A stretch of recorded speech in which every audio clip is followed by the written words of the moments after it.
The lights are off and away they go. Extremely loose. He's managed to hold on and he missed the complete that. He's crazy stuff. Side Freitas is on the grass on the infield floor. He slides through. He tags Richard Eck.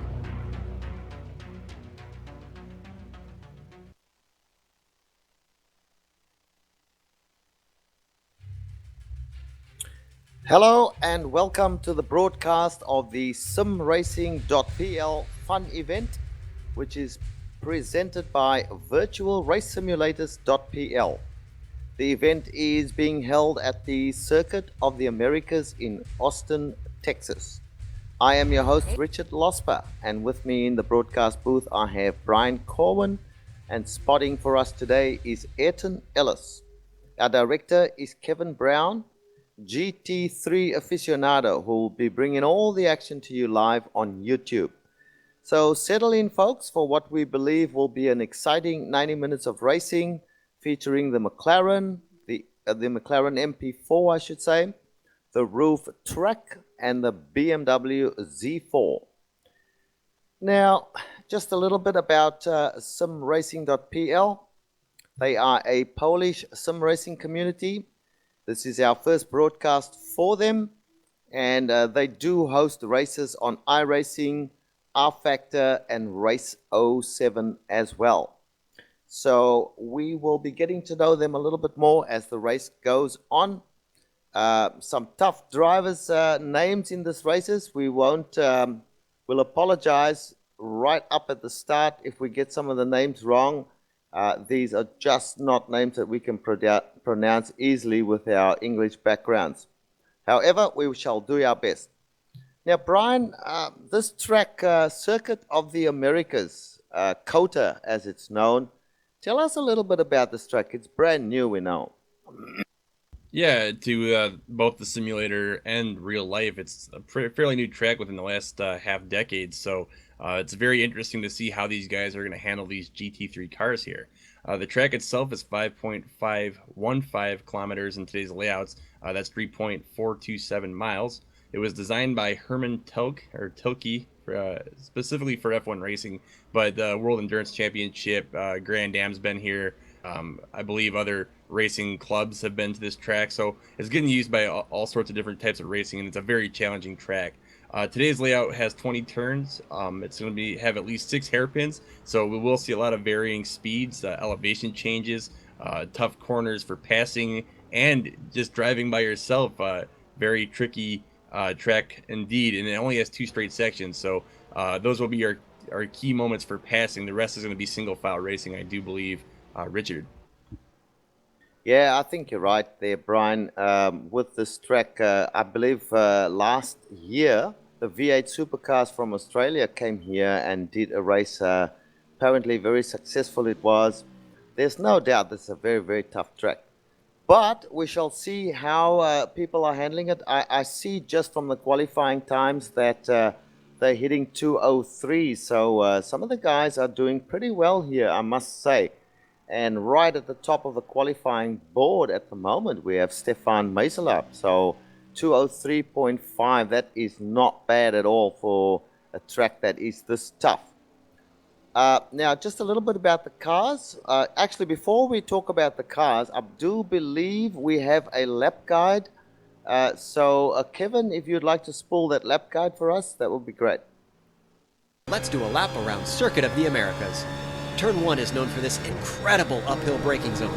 Really, you can't see that sharp little apex curve until you've already started turning in, so picking all your markers is critical. Then we head back downhill into 2, which will be flat out. This leads us into the start of the S's. This series of corners makes all other road course S sections look like a quick trip down the block. Back and forth, 7 separate corners, and really you could claim 8 since this one has 2 apexes. In the end, it all comes back uphill to turn 9, where you want to hug the right as much as you can, and once you've got the angle, put your foot down and power over the top. 10's a quick left flick that you've got to hit just right, or else you're flying wide or losing time. Plus, the hairpin of 11 is a good place to sneak a pass in. But if it was me, I'd be more concerned about getting a nice wide entry and getting on the gas for the backstretch. This straightaway is going to give you a long time to think about what you've just done. If you nailed it, you can smile and take a breather. If you botched it, keep an eye on the mirror and decide if it's worth defending, because that trailing car is going to be all over you like Kevin on a piece of Gators memorabilia. 12 is really your best place to get by somebody. Sharp corner and a heavy braking zone at the end of a long stretch. Doesn't get much more tilk design than that. From here, it's all fiddly hairpins and technical corners. Cars are going to be line astern unless someone makes a mistake, which is actually terribly easy. Going wide or the rear coming around from entering too hot are both common sights. And then here with 16, 17, and 18, it just never feels like you hit the corner in the best way. They've marked it as 3 separate ones, but it's just a big, long arc. Regardless, you gotta get the car to the right because 19 drops off something fierce, and even drivers at the highest skill level tend to push wide. From there, the final corner is another slow one that requires the slow in, fast out mantra. If you can out-drag your competitor, it sets you up well for a pass into one. But that's how you complete a lap around Circuit of the Americas.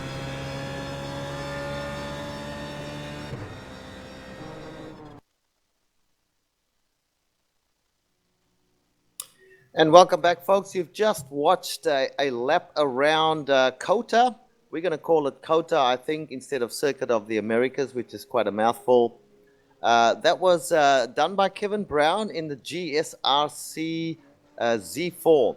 Watched you work that wheel there, Kevin. Pretty good job you did there as well. Well, folks, let's talk about the cars that we are going to race here today, or we're going to see racing. The Z4, we'll talk about that one first. They're pretty much all 3 cars around about the same power. So the engines are 4.3 liters on the Z4. You've got the roof track, which is a 4 liter. And then you've got 3.8 liters on the McLaren MP412C. Those are the 3 cars that we'll be running here today. All 3 cars have 6-speed sequential gearboxes.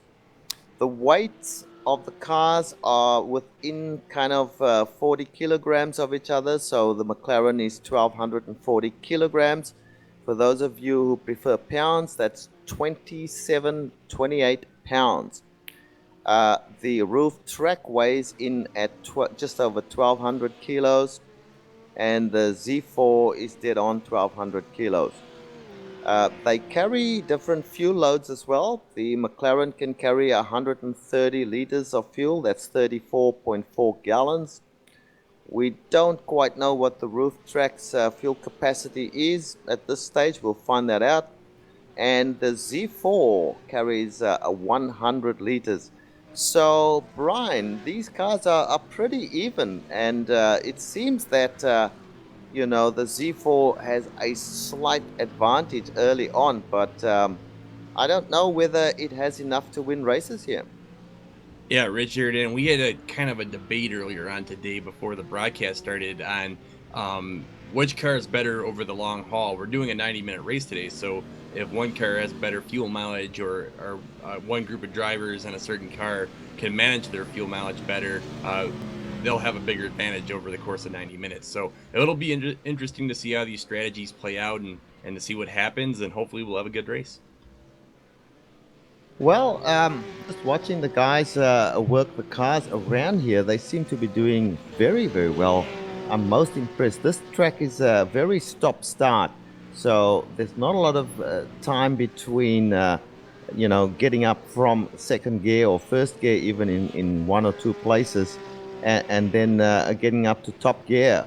The only places you do that, seems to me, is on those 2 long straights. One is the front straightaway going past the pit area, and the other one is at the back of the field.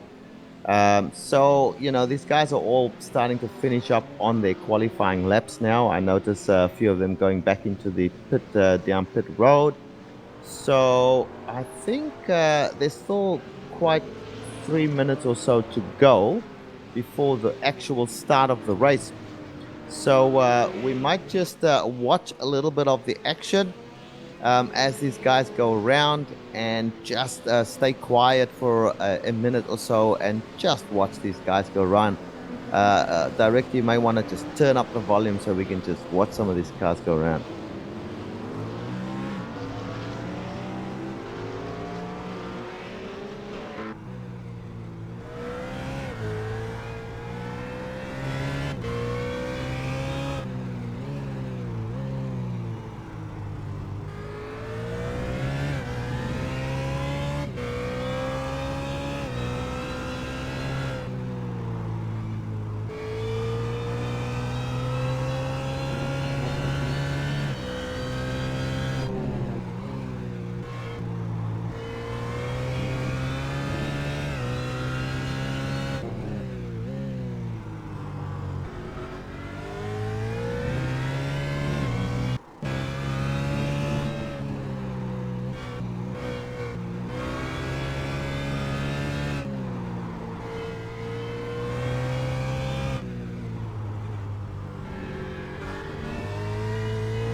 Welcome back, folks. We just about getting ready to start this race. The qualifying will be finishing up momentarily. We remind you that you are at the SimRacing.pl fun event. It's presented by the virtual race simulators. And this is Circuit of the Americas, COTA in Austin, Texas. Brian, what are you looking forward to in this race? I think it's going to be a good one. Well, you know, honestly, I'm very excited. We have some very fast drivers on the grid, including Tom O'Meglick, who I believe is a pro driver. And also, I think it was Pavel Ledvan in the number 666 car that was a GT Academy finalist. So some big names in sim racing here today, along with a lot of other talented drivers. As we see, the lap times are all very, very close. It should be some very fun racing. Yep, well, there's a large field. We've got 40 cars in this race. So there are going to be a lot of cars on this track. It is a long track, so hopefully they will start to spread out after a few laps. But qualifying is just about over, so I don't think we can waste any further time. Let's go through the list of what we know, and if something changes, we will update you. I'm going to start you off on this, Brian. Let's see how you're going to do with these names. Well, taking the pole and starting us off today will be Stefan Musalar. Tomasz Kazdron will be in second place. Tom O'Meglick will be in third. In fourth place, we have Pavel Ledvan. In fifth, we have Piotr Jagodzinski. Sixth place, we have Eduardo Prado. In seventh, we have Wojciech Zirdovic. In eighth place, we have Jan Nisolowski. Szymon Tavish, is in ninth. And then in 10th, we have David Heju. Well, in 11th place, we've got Dirk Federman. In 12th place, Vit Salomon. In 13th place at the moment, it's Robert Jakubowski. In 14th place, we have Marcin Martina. Now, qualifying has finished. We do have a rolling start, I believe, so we will have at least one lap under the pace car. So let's continue on with this list. So we were up to number 14, which was Marcin Martina, and in 15th place Nicholas Bretemark. In 16th place Robert Podgorny, then Marcin Malinowski, as they are lining up behind the pace car now. 18th place, Konrad Kaminski. 19th place, Slavomir Jaworski. And in 20th place, Arkadiusz Newman. Brian? In 21st, we have Tomasz Kirilov. 22, we have Grzegorz Opolka. In 23rd, we have Tomek Weber. In 24th, we have Tomasz Wojcik. In 25th, we have Sebastian Zatorski. In 26th, we have Marek Shipsik. In 27th, we have Frank Louis. In 28th, Philip Malinowski. In 29th, we have Marsha Nemeshek. And 30th, we have Yaroslav Gamshor. And in 31st place, we have Maciej Mizer. In 32nd place, Przemek Banchik. In 33rd place, Robert Flazinski. 34th, Dariusz Jamecki. In 35th place, Grzegorz Borowski. In 36th place, Christian Nalipa. 37th is Rafael Lige. And 38th, Bartosz Rokiewicz. 39th, Tom Katowski. And in 40th place, we've got Derek Lipko. Well, Brian, they are all on the grid right now. I'm just running through the grid as we speak. Just looking at Stefan Meuselaar, who is behind the pace car. The pace car has not taken off just yet. So we do have a start right now. The pace car has just driven away. It's going to be a fairly long lap around here, just behind the pace car. Actually, I'm told that I'm getting information that they're only going to do a half lap. So we will be getting a start sooner than we thought. Brian, right at the top of the field, we actually do have a roof car. Yeah, and the roof is probably the second oldest of all of the GT3 cars that we have in iRacing today. The McLaren coming out a little bit before then, so it's kind of nice to see that people are starting to get a little bit away from the new shiny toys and going back to the cars they feel most productive and efficient in. And I think we have a pretty good balance in the field today, Richard. Yeah, just looking at the roof, it looks so much narrower than the Z4.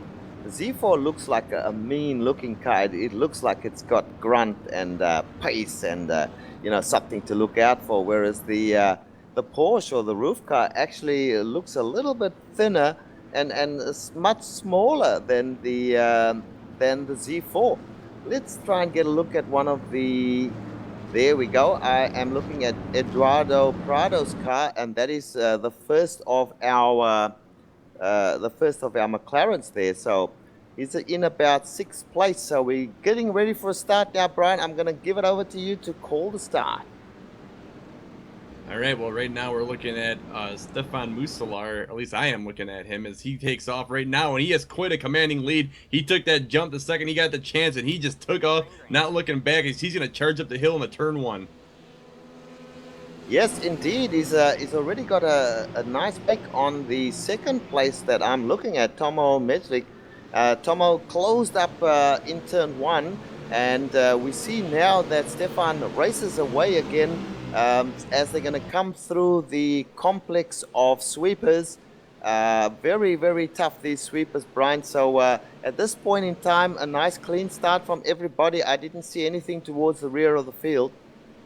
Yeah, I heard some contact somewhere in the field, but I did not see any damage on any of the cars. So right now, everyone appears to be doing a nice job. Right now, Tomo Medlik, as he goes over that tricky turn 9 kink, as he's trying to chase down Stefan Musalar. Now we're coming up to one of the very tricky hairpins we saw on the track guide. It's going to be interesting to see who has the better brakes here as we start out on these cold tires, Richard. Yeah, this is lap 1 of a 90-minute race. I've gone all the way back to around 22nd place, Brian. I am with Gregor's Opelka, and all the cars are clean, although just in front of him we see a bobble from one of the roof cars, but a long line of cars looking forward from Gregor's car all the way to the front. So these guys are about a quarter of a lap behind the leader right now. So let's see how things pan out. Very long race, 90 minutes as we said, so plenty of time for some of these guys further back to play catch up, Brian. Yeah, and it looks like, I believe it was Thomas Correov, excuse me, and apologize again on these names if we get them wrong throughout the race. Just took a very risky dive up the inside going into one of those tricky hairpins that we talked about, and he's already made up 2 positions from the start, I do believe. So right now he's looking very strong in that red, white, and blue roof car, and right now he's starting to file into the line. So the guys in the middle, back of the pack, are actually showing a lot of consistency and pace in these opening turns here.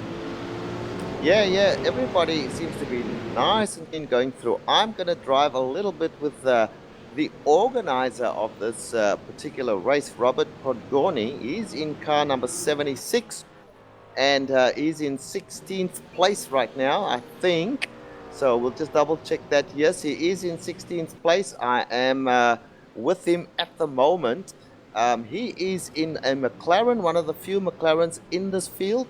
I watched him during practice and during qualifying. He was doing some pretty useful driving.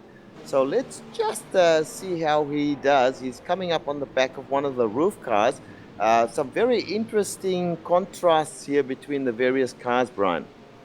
Yeah, and right now we're looking at this powerful little McLaren as it zips through these corners. This is a single file line, and it's kind of a weird section of the track where you want to go as fast as you can, but with all the different changes of elevation and going from left to right so quickly, it's very hard to keep those tires planted. So right now I think everyone's trying to play it safe and conservative, wait for those hard braking zones to make their passes. And right now we're seeing Robert try to catch up with Nicholas Bradamark in that blue and yellow car in front of him. He's having a very good race so far. Everyone's being nice and clean. Yeah, that's something that has impressed me with the quality of these drivers. Make no mistake, there are some excellent drivers in this race. Some of them we do know from official series and in other broadcasts that we do. So there's no lack of talent here, even going all the way down to a 20th place or beyond. So look for a nice clean race from some of these guys. But as we go through towards the end of the race, I'm sure we are going to see people taking a few more risks to try and get up near the front of the field, which, by the way, Brian, is still being led by Stefan Meiselaar. Yeah, Stefan Musler is showing a lot of muscle right now. I'm really impressed to see that he's outrunning Tomo Meglik, who's a very quick driver in his own right. But, you know, everyone has their strengths and weaknesses, and right now Stefan Musler is not exposing either of them. He's just being very balanced. He's taking these corners with some caution, but at the same time, he's not giving Tomo any room to make a pass. Yeah, he's doing a great job, and he's just showing everyone how to drive that roof car. He must have considerable experience. Watch him streak away after the turn one. He just seems to have that nailed. Every time he comes out of turn one, he streaks away, but then the muscle of the Z-Force come into play, and you'll see now our second place car, Tomo Meglik, starting to catch him as they go through that left-right complex once again. But coming out of the corners, he seems to certainly have the pace there, Brian. Yeah, and right now it sounds like Nalapa had a little bit of contact with someone else. I'm not really sure how to pronounce that spelling that the spotter gave me, but both cars are back on track and doing well. Right now, Tomo Meglik's still trying to chase down Stefan Muselaar, and it was Gamshor, excuse me. It was between Nalapa and Gamshor. Anyways, Meglik's doing a great job as he's going to peek on the inside and then decides better of it as that long line of cars is weighing down on the back of him. All right, so that's what's happening at the front here. We see that these two are having a nice battle. The third place is being held down by Tomasz Kozron, and he's doing a great job also just hanging on to the back of these.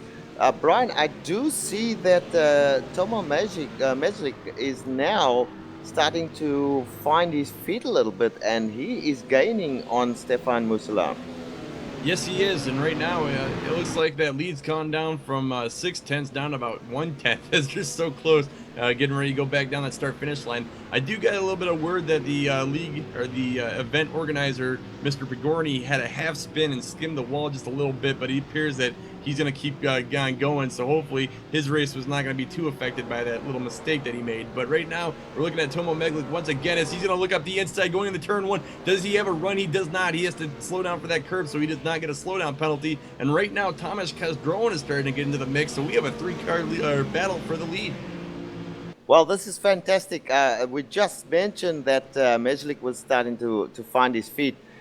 Coming out of turn one, I said in the previous lap that Muselaar was extremely quick coming out of that turn one, and he's proved that once again as he increases his lead. But now I think we're going to have to stay with this because Tomo is starting to really attack now, and like you said, Kozron is not that far behind as well.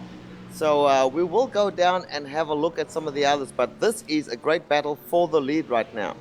Yeah, I think right now Tomo's going to actually try and make that pass as he gets a pretty good run coming out of the turn 10 hairpin. And right now he's peering down on Muselaar pretty hard. We'll see if he actually makes a move or not. The next corner is a very tricky one to say the least. It's a half hairpin, but it's kind of a weird angle. As he goes down the inside, he is going to make it. He does have the lead now if he can hold on to this position. Stefan Muselaar has nothing he can do as he just surrenders a corner, trying not to risk getting damage. And unfortunately now Tomo is in front with nothing but clean air and one little bag marker in front of him. So that was a very good move by Tomo, showing off those pro skills that he has, and now he has to outrun Stefan Muselaar, who's been very good in this part of the track. Richard, but that was a great pass. It was. He grabbed the inside line from Stefan, and there was nothing that Stefan could do. I want to see what happens when they approach turn one once again, because that is really the strength that Stefan has shown. So can Tomo hang on as we come out of turn one? They are going up the front stretch right now. You can see Stefan going to the inside straight away.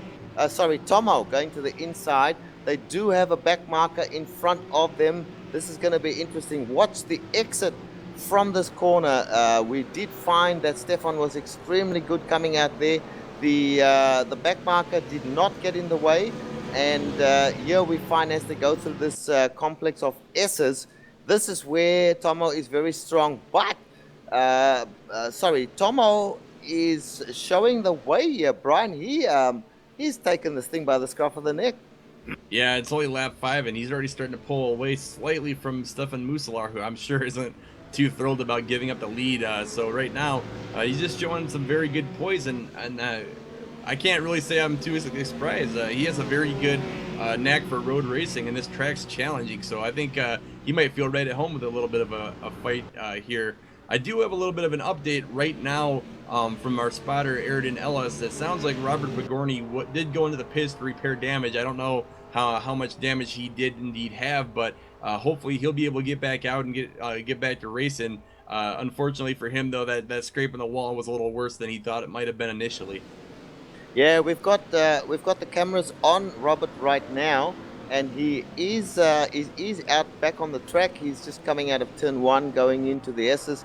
So we will see him in action for the rest of this race, hopefully. So that was good for him, but he does have a lot of work to do right now. He's fallen back to 36th place, which is very close to the end or the rear of the field. A lot of work for him to do. Let's go and have a look down the field there if we can see some action. One of the drivers that I've always been impressed with in any type of road racing has been Wojciech Swirodovic. So number 34, let's get a camera on him. He is driving in the roof car. So let's see what's happening with Wojciech. I noticed that he is coming up on the back there. They're starting down a lap on the front stretch. Wojciech's very good. In front of him, we've got Pavel Ledvon and Eduardo Prado. So this is 7th place, 6th place, and 5th place. Let's just observe a little bit of the action here from Wojciech. I believe the pronunciation is Wojciech, but like we said, struggling a little bit with the pronunciations. This is a good battle, though, however, as we see the green, red, and black car trying to chase down those two BMWs. Yeah, and he's doing a great job of trying to catch them as well. Is that that's definitely a BMW in front of him, but I do believe up ahead of them we may have a McLaren. Eduardo is in a McLaren, so this is a good three-way battle. All three cars fighting it out for supremacy here, Brian. Yeah, it goes to show you that the balance is very close, but I still think maybe some of the cars have a little bit better advantages on different tracks, depending how you look at things. Nonetheless, these guys are very skilled drivers, and right now it looks like Wojciech's running about 7 seconds behind the two leaders up in front that were initially battling for first place. So a little bit of a separation now in the field, but still a good race nonetheless. We've got to move from Pavel Ledvon on Eduardo Prado. He tried to make it, and now there's contact between the two of them, and more contact between the two of them. This is not good. They both still keep going, but one will have some damage on the front, and the other one's got a little bit of damage. That is the McLaren of Eduardo. Got a little bit of a love tap there, so he won't be too happy about that. The BMW did try to take that position from him. Meanwhile, that would have given Wojciech an opportunity to catch up, which he does. This battle is... Oh, and we have a bobble there. A lot of time lost there by Pavel. And now we got Wojciech got an opportunity to take over as they come up the front straight once again. He's coming to the inside. He should have it as they go into turn 1. But the muscle of the BMW is shown right there as he charges into turn 1. Somehow he makes it happen without going off track. And he gets away with it, Brian. Yeah, he had quite the handful getting ready to come onto the start-finish front straight. First, he lost his grip trying to catch the car in front of him. And then he went very wide coming out of the corner, so he had a bad entry and a bad exit. And then somehow was still able to have the speed to make it up on that front stretch. I'm wondering how much downforce he's running. That was a very good drag racing exhibit we saw there. And interestingly enough, as Pavel was having issues with grip, it looks like Nalapa once again had a spin. It appears he did not hit anybody, and that was in 20th place. That will be his second incident of the race, so maybe his car is having a little bit of troubles as well, Richard. Yeah, there's action all over. I just watched Gregor's Opelka just passing a car who was stranded on the side of the track there. So I didn't get who that was right there, but certainly we are starting to see attrition start to play a part here. Some of the guys falling back a little bit. We saw Robert Podgorny, who was running in a very useful position up near the top 10. Actually, he was in 16th place, have an accident and fall right back into 36th place at the moment. Gregorz Opelka, we are driving with at the moment. He is in 20th place, as you mentioned, Brian. He's still running, but a lot of these guys are, as the race starts to play out, are finding how tough this track can be. Yeah, and right now Pavel Edwan's gonna try his luck again. Has a much better release from that exit onto the front straight, as he now has the draft. As he's gonna go all over the back of Eduardo Prada. Hopefully, right now he can make up that position or some of that time that he lost, because that Pavel must have been frustrating for someone of his caliber and skill. He goes down the inside of turn one. It looks like Eduardo tried to make a little bit of a blocking move, but he thought better of it, as now Pavel takes his position. Now in the top 5, running in 5th place. So Pavel, great move. Way to not back down going into that scary turn one, tight left-hander there. Yeah, that was a fantastic move. I'm very impressed by that. He just launched the car into the turn, and whilst Pavel was thinking about turning in, he had it done and dusted already, and now he's got himself a 5th place, which is a great position to be in. The McLaren of Eduardo Prado is not giving up at this point in time. It closes right up as they come around that hairpin or semi-hairpin. Now they go down the long back straight. The muscle of the BMW should be shown here, as this is the longest straight on this course, and it gives opportunity to the drivers to stretch the cars to the maximum power they can put down there, Brian. Yeah, and it looked like Eduardo was going to try and set up for a pass, but he did not have the distance or the speed, so unfortunately he's had to sit back just a little while longer. It seems to me that BMWs are looking the strongest on the tracks right now. They have a ton of grip in that back with a huge wing, and everything in the car just seems to be looking right for the people driving it. So I think the BMW, for those who chose to drive it, will be the strong car today. What do you think, Richard? Well, it certainly looks like it. Now, we want to go back to the front of I believe there's some action happening up near the front. Yes, indeed. We have Stefan Meisela very, very close to Tomo Mejlik, and maybe we will see an attempt for a pass here into turn one. Ooh, Brian, no, look, he covers. Mejlik covers that, and gosh, it is amazing how these guys launch these cars into turn one, Brian. Ooh, and that was a scary moment. I did not see who that was, but there was a roof on the side of the road. It looks like he lost control. That was Derek Vibko in the camouflage Red Bull roof car. I did not see why he was off to the side, but it looked like he might have spun, or maybe he's letting the lead cars by. Either way, it was a scary moment, as he just kind of pulled out right in front of everybody as they were going by. And it appears actually he slid off the track, so he was just coming back on from being in the grass and just happened to be in the wrong place at the wrong time, unfortunately. All right, what we see there, yes, there we go. We've got a replay. He's coming back on, and the fast guys are just passing him right there. But guys, we do have a battle down in 11th place, 10th place, and 9th place. So we are looking at Vic Salomon, who is running in a BMW. Just behind him, we have another BMW, Marcin Martina. And behind them, we've got David Heji. So these guys have been battling. At one point, they were very, very close, even side by side on the previous lap. So we'll just watch the action a little bit. As you see behind them, a long train of cars as well. Robert Jakubowski, and then behind them, Shimon Tavares, who now makes a move with a damaged car on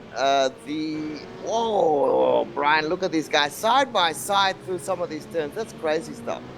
it is a very tricky part of the track too, is we're going to see that the inside line is going to pay off right there. Oh, the bump! The McLaren right behind I believe it was Robert Jakubowski, just totally rear-ended the poor guy up in front of him. That was a very unfortunate move, but everyone got bundled up right there. Not a lot could really have been done in that situation. Hopefully no one took any damage, but that could have been a very terrible situation.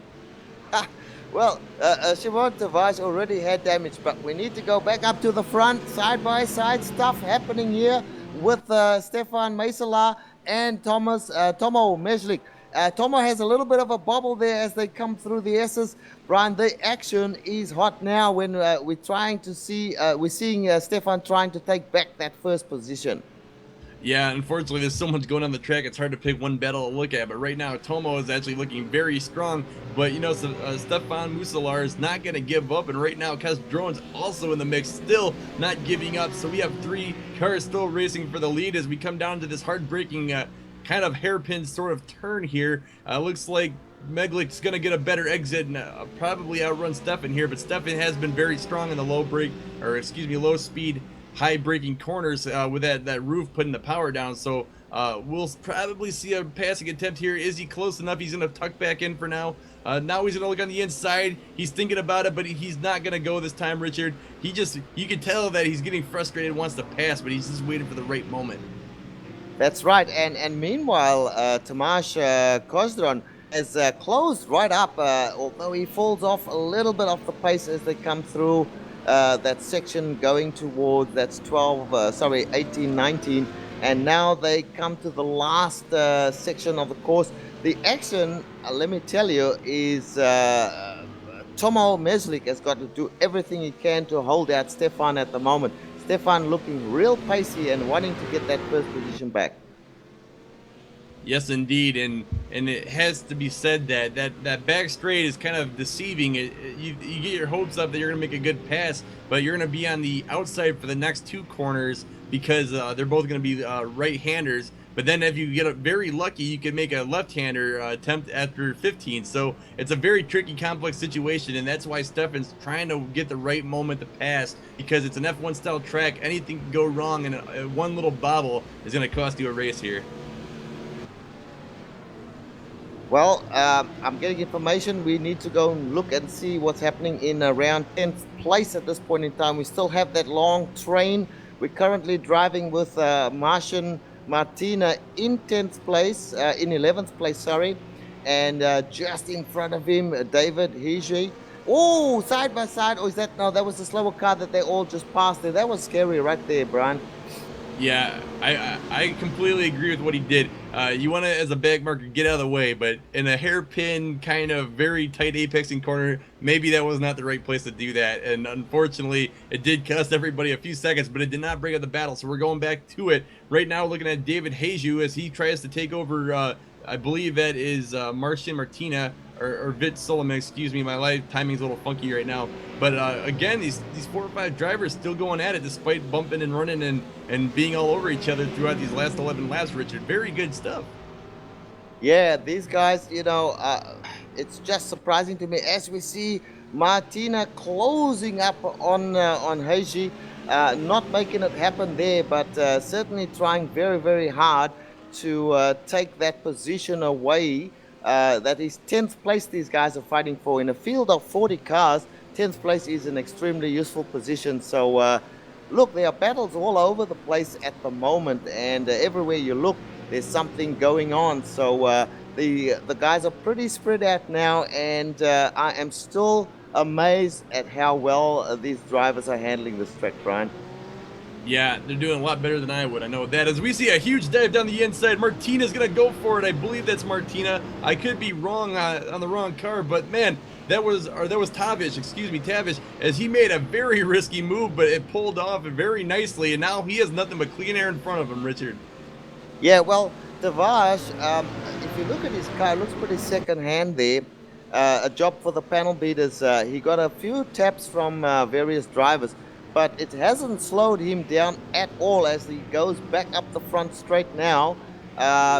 He's caught up a position. He's currently in 11th place, so he's going to be on the back of this battle with David Heiji and Vit Solomon in a matter of seconds, if not before.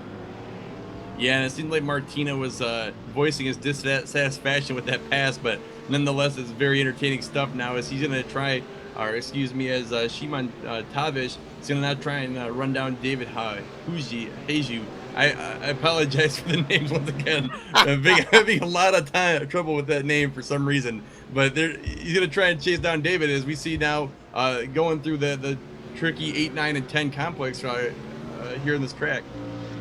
Okay, here's the thing. Tavaj, we'll call him Shimon, David, and Vit. That's the easy ones. They kind of spread out a little bit now as we see them go through that hairpin. That is one tough corner. I've driven it in the BMW.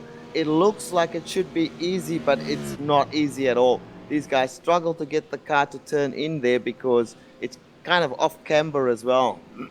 I have to break up. We have to go back up front as Tomo Meglik is under heavy attack by Stefan Muselar. Muselar almost had him beat on the outside. Unfortunately, that would have gave Tomo the inside line coming through these tricky, long, high-speed corners here. But right now, Muselar is not going to give up. He's all over the back of Tomo as they get ready to come around on the start-finish line. And let's see, will Stefan have a good enough run here to make a difference? I don't think he will, unfortunately, as they come up here. We'll have to see if Tomo is going to try to make a blocking move into turn 1. Well, you know, we've watched this happen lap after lap. Right at the beginning of the race, Stefan was really good through turn 1 and was streaking away from the BMW through the S's or the entry to the S's certainly. But now Tomo has worked out how to handle these S's, and he is as good as Stefan, or perhaps not quite, because Stefan really closed up there. Now Stefan closing up again as they brake for the right-hander. They go up the hill a little bit there. They go left again. Gosh, these guys are just hammering these corners, and now they go down that little straight section. A very tricky corner coming up here once again. Interesting, Brian, to watch the different lines they take through there. Yeah, and speaking of different lines, we're just going to jump back to 17th place. We got Marcin Malinowski as he's under attack from Thomas Weber right now, or excuse me, Tomek Weber, as right now they are going through these tricky S sessions. We have about 5 or 6 cars all on top of each other, looking to make up some ground on one another. But right now, Marcin Malinowski's looking very strong, trying to chase down Arcadius in the process right now. I just saw him flash across the screen. Right now, it's just all over the track, despite it being 39 seconds behind the leaders. They're racing very hard here in the middle of the pack. Yeah, this is a very good battle. So we've got Grzegorz Opelka. He is in 19th place, just in front of him as he tried to make a move on Tomek Weber, but didn't make it stick. So Tomek is sitting in 18th place. Then in front of them, we've got the 17th place of Marcin Malinowski, and we see him going wide and then coming back on the line. So he might have had a slight bobble there. These guys are right on top of each other, and now we're still driving with Grzegorz, and Grzegorz closes up. The one in front of him closes up as well. Brian, lots of action happening right here, and somebody loses the position. That would be. Whoa! That was a lap down car as he spins. Grzegorz Opelka gets hit spun.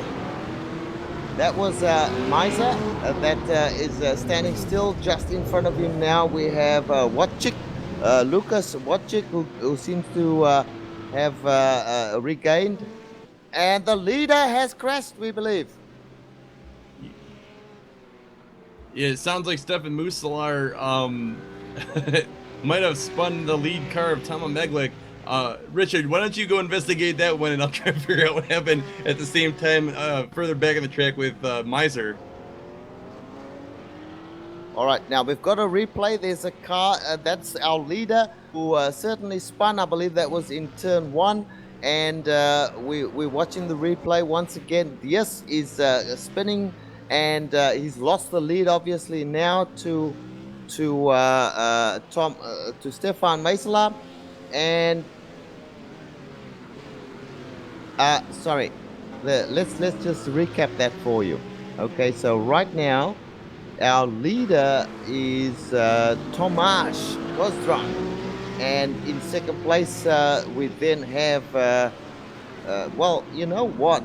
Maisela is showing in second place on the track, but really, Tomo Meslik, our scoring and timing is still showing him as being in the lead. That is not correct.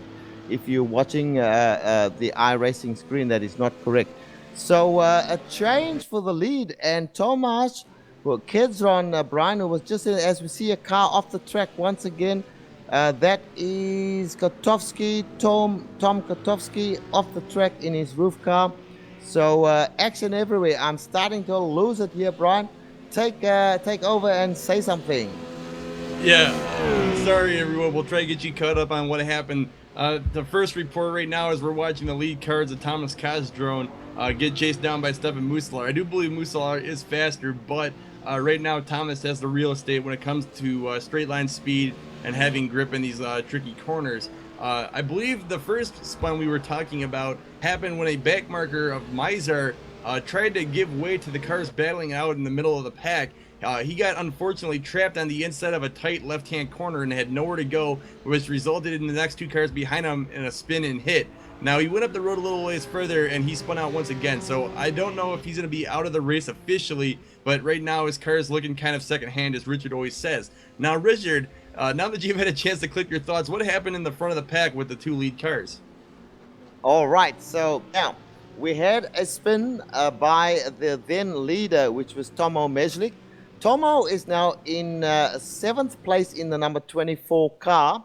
He is trying to fight back and get a few positions. In front of him is Wojciech Swiridowicz. So it's going to be interesting to see if he's got the pace to catch up and pass some of these guys in front of them. Eduardo Prado is in 6th place. And our leader is still Tomasz Kozdron, with Stefan chasing him hard. I had to jump in. I have to sorry. Stefan Muslar just made a change for the lead. Excuse me as I collect my thoughts as well. We're going to replay now as Stefan Muslar makes a left-hand turn, a pass for the lead. Side by side they were, just coming up into that turn. Now we're back live again. So now we have a new leader, and it is Stefan Maisela back in the lead once again. Tomasz Kozdron in 2nd place, and somebody we haven't spoken about is Jagodzinski, who's just been quietly going about his business in the number 5 car. He is now inherited 3rd place. I wonder, Brian, for how long he can hang on to that, as some of the other guys, particularly Tomo Meglik, would want to take that away from him. Well, I have been watching the live timing, and it looks like Pavel Ledvan has been making up a little bit of time over the leaders, especially with all the drama going on lap after lap. So Pajac Jagodzinski, I believe, will be all right for the time being, but if he needs to get his pace up and be more consistent, if he's going to hold off Pavel. Right now, what I'm looking at the lead is Stefan seems to be a lot stronger up here in the lead than Thomas was. So as long as these back markers that we see up in front of him get by without a problem, it should stay the case for the time being.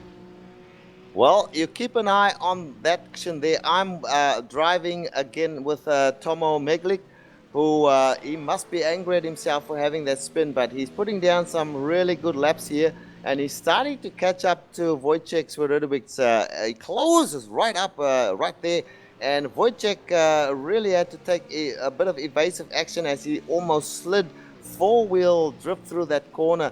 Very tough corner, that one, but he's still managing to hang on to that lead, and it remains to be seen the pace of Tomo Meglik. Will he catch up to Wojciech and Prado in front of him? I think he will eventually, Brian. He's certainly shown he had the pace.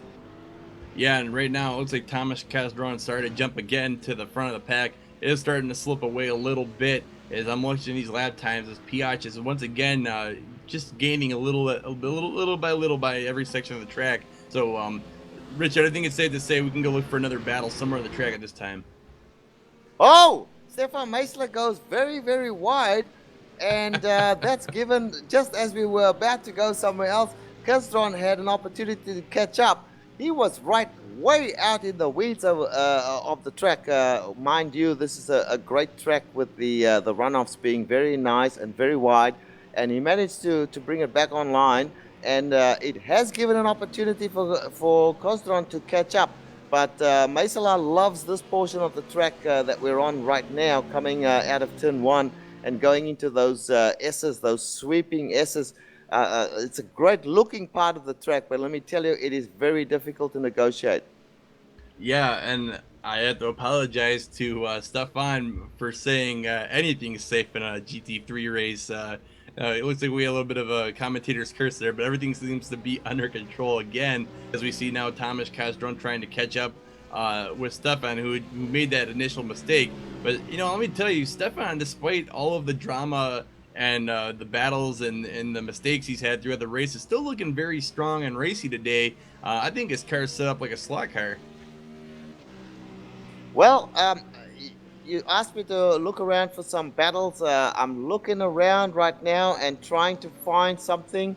I'm sure there are lots of battles going on everywhere. I just can't find one that's happening right now. So we'll stick with the action up front for the moment, and report on how Stefan and Tomasz are going once again.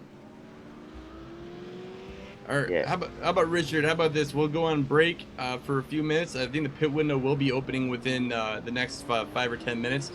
Give us a chance to recollect your thoughts and come back with something to report. Fantastic idea. So we will be right back, folks. Don't go away. This race is shaping up to have probably one of the most exciting finishes that we've seen in this type of racing. Great drivers, great cars. Be right back.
Welcome back, folks, to the SimRacing.pl fun event presented by Virtual Race Simulators. We have had some great racing here. Unfortunately, Brian, some of the drivers have fallen out of the race. It's almost natural that in a race of this nature, there will be some attrition. There's some great battles that we're going to bring you to. It's on screen at the moment, but for the moment, we're just going to talk about the guys who have fallen out. Yeah, and great racing all around, but there has been a lot of drama on the track with spins and people getting hit as they go about their business. So we'll start out with Darius Shemeshki. He's the first one to be retired, and then the most recent. And then we have Grigor Barushki, Marche Niemczyk, and then Marche Meiser, Rafael Lees, Tom Katowski, Bertusz Rokovic, and then Robert Flazinski, Christian Nelapa, and finally Derek Vibko. So thank you guys for coming out and being part of this event, and hopefully your next time will go more smoothly for all of you. Well, let's get back to the action. The action is all with Tomo Meglik at the moment. He is all over the back of Eduardo Prado, and he's just gone a little bit wide there because he was right on top of him. Had to back out of that attempted pass right there, Brian. But now he's got it all to do again. Prado not giving up that position easily. And just behind them, there's Wojciech Swiridowicz. He's not out of it by any means as well. Yeah, and right now Tomo he has to be furious as a hornet, a pack of hornets rather, right now because he was starting out very strong and just he was commanding this race, and then to have spun and lost so much ground to the leaders must be very frustrating for him. So he's gonna keep working on it, but it looks like maybe he made a mistake. He's made another mistake. Yeah, it looks like he made a mistake as he outbroke himself and went very far past the apex there into the runoff area almost. So I think he needs to calm down a little bit, or he might keep losing positions. Well, that's right. I mean, it is a 90-minute race, and we are 46 minutes into the race right now. So Tomo just lost the position to Wojciech once again. So he's got more work to do. Meanwhile, up near the front of at the front of the field, Stefan Meisela. In fact, Brian, let's go through the top 10 so we can tell the viewers what exactly is happening. Yeah, so we got Stefan Muslar leading the race right now. He's having a very good run today. Then we have Tomasz Kazdron in second place. Piotr Jagodzinski is in third. Pavel Ledvan, GT Academy finalist, is in fourth. In fifth, we have Eduardo Prada. In sixth, we have Tomo Meglik as he's made up another position. Next, we have Wojciech Swiridowicz, in seventh. And then we have Jan Nisolowski in eighth, David Huju, ninth, and Martina in 10th. That is correct. And let's get the cameras on Nisolowski, the number 22 car. It's a roof car now. He's driving all by himself. But in fact, he is sitting in a very, very handy 8th place. Sometimes in these long races, the best thing that can happen to you, Brian, is to be driving just by yourself without getting into any battle, because that gives you the opportunity to lay down some good laps. Yeah, and I guess if the pace isn't the issue, at least it's safe to say you're not going to be crashing into anybody else. As we've seen quite a few cars losing control trying to go side by side through a lot of these corners, and it's just you can't do it here. It's a Formula One track. It's going to be a lot of single file racing, and I think a lot of drivers are getting caught out by the aggressiveness. So maybe right now for Jan, the best thing he can do is ride by himself, and hopefully the attrition will sort out the final positions for him. Well, that's right. And currently he is sitting 34 seconds behind the leader, and the driver in front of him is 19 seconds behind the leader. But there must be some action between Tomo and Wojciech once again, because I note that these two guys are virtually on top of each other according to the timing and scoring. So let's go back to this battle, Brian. Yes, right now we're coming through the S's section of the track where we have the tight conflict of left and right turns, and we're going to come into the turn 10 hairpin. Right now, I think Tomo's looking very strong. I just wish to him that he would just settle down and minimize the mistakes, because look how fast he's made up that time to the two guys that got past him earlier in the race. So, he's a very quick driver. I just think, again, he must be frustrated, he's feeling a little tense, and I think if he calms down, he'll do himself a lot of good. Well, that's right. And, it is a long race. You will not win it within the first half of the race. You've got to get to the second half of the race. Bearing in mind, we haven't spoken about this before, Brian, but I'm sure that there is a pit stop involved here in this race as well. And that is going to change things around a bit. Ooh, Tomo just had a very awkward exit to that last corner there and lost himself even more time. I'm starting to think that his composure is completely blown. He doesn't look like the same Tomo we saw at the beginning of the race. Yeah, we're going to get a replay of that. And I think you're right, Brian. He needs to just settle down. He's got the pace, there's no doubt about that. But he is not doing himself any favors by continually making these mistakes, which instead of getting him closer to the leader, actually makes him fall a little way back, further back from the leader. So he's 21 seconds down from Stefan Meisela right now as he comes into turn 1. And that's a long way back. He's going to have to do some pretty fast and pretty accurate driving to make up 21 seconds in any race. Yeah, that's why we're saying... excuse me, I had a little bit of technical difficulty there for a second. Right now, I'm still watching Tomo as he's going to come through and look to make up time, but you're absolutely right, Richard. With 21 seconds behind the lead car, the best he wants to do is minimize the mistakes so he can try to make up every position he can and finish a little bit higher, but it's not realistic that he's going to make up all that time anyway, so I think he would be doing himself a favor if he just try to work on this one lap at a time, one car at a time. I do have some information to your question, though. It sounds like sometime in the next 3 to 6 minutes, we'll be looking at some pit stops. I do believe we are fuel limited today, so that will be a little earlier than the cars normally would stop, but that could change a few of their strategies just a little bit, and I'm wondering to see what the leader, Stefan Muslar, is going to do. Well, let's go to 19th place at the moment, where we're driving with Philip Malinovsky. And there's a battle here for the 19th place. In front of him, the 18th place of Tomasz Kuriwov and Lucas Wachik. The two in front of Philip Malinovsky are battling fiercely. He's just holding a watching brief at the moment. But the two guys in front of him are fighting hard for that position, Brian. Yeah, that's Thomas Kuriwov and Vit Solomon. As you can see, Vit with the neon blue, or I guess you'd say fluorescent blue rims there. He's just all over the back of him, and yeah, I mean, it's been very interesting to see these battles play out. And right now, it looks like Vit's gonna have a good run there on Phillip. So again, just hard racing here. Yeah, what's been interesting to me is the fact that when you look at the three cars.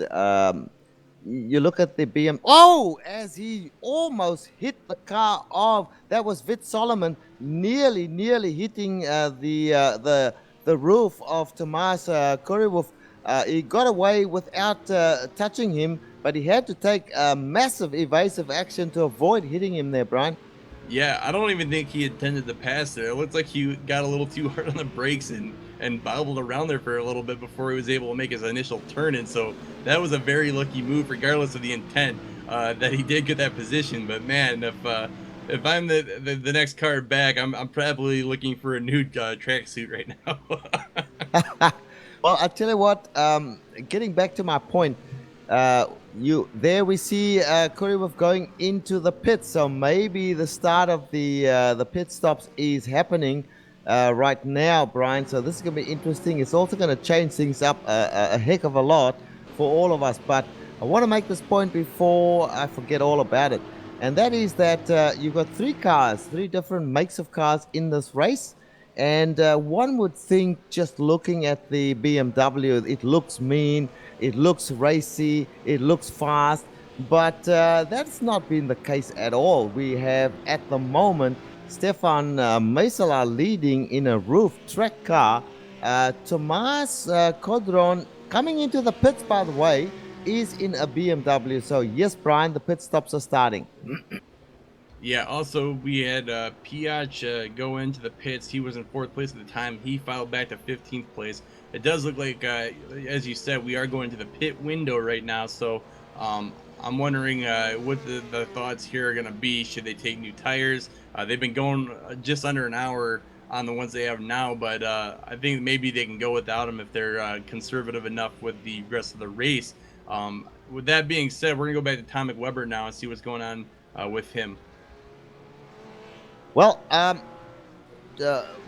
before we go to Weber, I'll just quickly mention that I've got the cameras on Kozron, who was in 2nd place. I did not see him take any tires right there, so a bit strange there after an hour's racing, or maybe I just came after the tire to him when the tires was already there. But back to you with what you were talking about just previously. Yeah, we're looking at Tomic Weber right now as he is racing pretty hard with, I believe it's Shimon Tavish, and they're again going into that hard braking left-hander. It looks like Tomic's going to hold on to that inside line as he's going to make a nice clean turn here and hold on to his position, which is 24th. I do believe our spotter has noted that he was one of the first people to pit here in this race, so it's going to be interesting to see if this battle's slowing him down or if he's actually going to be able to make up some ground here. I mean, he is a lap down, so it's hard to say where he is in terms of everybody else, but we'll have to wait and see after the pit cycle if that's truly him being a back marker or if he just happened to get passed by the leaders when he went in the pits. Rightio. Now, I want to go and talk about Stefan Meisela. So, obviously, he hasn't done his pit stop right now. He has a lead of, or did have a lead of 6 seconds on Tomas Kozron. Now, Tomas has come out of the pits. I know that he was in the pits just previously. Stefan hasn't pitted yet, and the actual timing and scoring showing an 11-second gap at this point in time. So it's going to be interesting to see when Stefan actually goes into the pits. Will he come back out in the lead or will he lose his lead? Well, right now he's running by himself, so there's nothing to slow him down but himself. Hopefully that means he can lay down some good hot laps and make up a lot of time to anyone else that might be coming out into traffic or going out from traffic. So right now we're just looking at the leader, Stefan Meisela, powering through these kinky 9 and 10 corners, going into the hard turn 10 corner by himself. He's having a very good race. I think all of those demons he had earlier on have escaped him now, so hopefully Meisela can just hold on until the end. He's putting on quite a great show. Hey, did you just say that these corners are kinky? Well, that's not entirely what I meant. I just caught myself saying that as well. If Joe Peak was here, I'm sure he'd have a pun for that. A kinky corner. I've got to remember that one. That's going straight into the books there for repetition at some future time. But getting back to the racing, Stefan Meisela, quite correct you are there, Brian. He's running by himself. He can put down the fast laps. There is a danger in that, though, you know, and I've experienced it myself on occasion. When you are running by yourself, there's no action around you.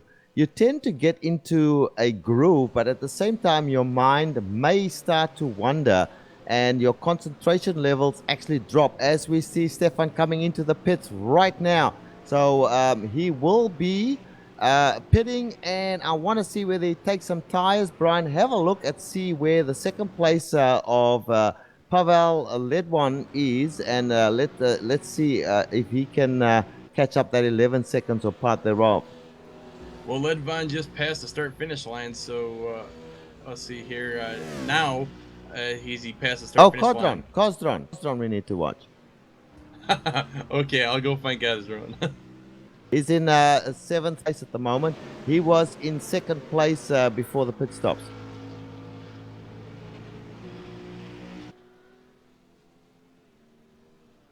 Yes, indeed. For some reason, I can't find him on my live timing list. So right now, I'm looking at Pavel still. Richard, go ahead and take over for a second. Oh, okay, so Kozron is just coming onto the main straight now as Stefan is exiting the pits. So this is the real battle for first place as we see Masalas come out in front. So this is just goes to show he had enough of a lead there, Brian, to maintain position number 1. And Tomas Kozron currently showing in 5th place.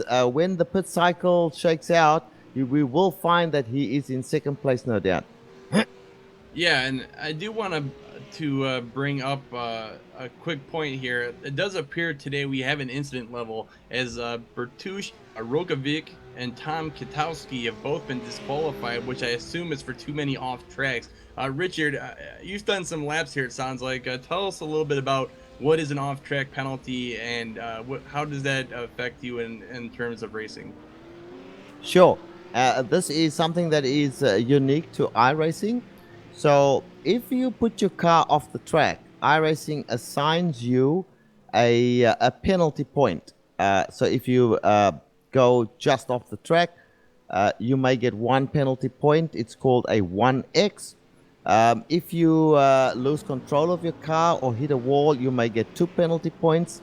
And the discretion is with the organizers of any race to set a maximum level of penalty points for the race. And if you go above that level of penalties, then iRacing will automatically disqualify you from the race and you cannot partake any further.